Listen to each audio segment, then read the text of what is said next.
the band Eddie Vedder disliked. Eddie Jerome Vedder is a prominent American musician, singer, and songwriter. He was recognized in San Diego as both a surfer and a singer in the progressive rock band Bad Radio during the 1980s before joining Pearl Jam in 1990. As the lead vocalist and one of the guitarists of Pearl Jam, he played a key role in the band's success, particularly with their debut album, 1991, which featured popular tracks like Alive and Jeremy. Pearl Jam quickly gained fame and left a significant mark on music and culture. Beyond his work with the band, Vedder has also contributed to various films, with his music for Into the Wild, 2007, marking his first solo album. Prior to joining Pearl Jam, Vedder was a member of several bands in San Diego, including Surf and Destroy and the Butts. Vedder's distinct, raspy voice and the sustained success of Pearl Jam have established him as a pivotal figure in modern rock. Even after more than 30 years, Pearl Jam remained significant.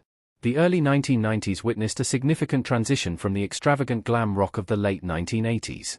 Known for its flashy aesthetics and commercialization, glam rock gave way to the more genuine sound from Seattle, which came to embody Generation X. The rivalry between grunge and hair metal was rekindled when Vedder expressed his strong aversion to the glam bands of the 1980s in a New York Times interview. Vedder has been outspoken about his musical preferences, notably disliking Mötley Crüe.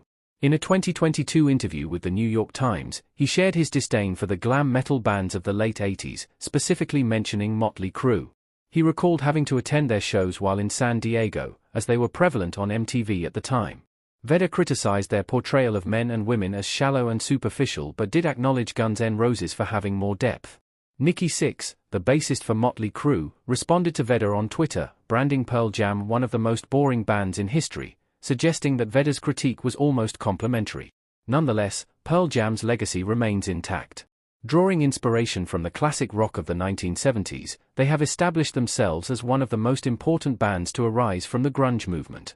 They continue to be active and relevant, with their latest album, Dark Matter, further highlighting their enduring influence on modern rock.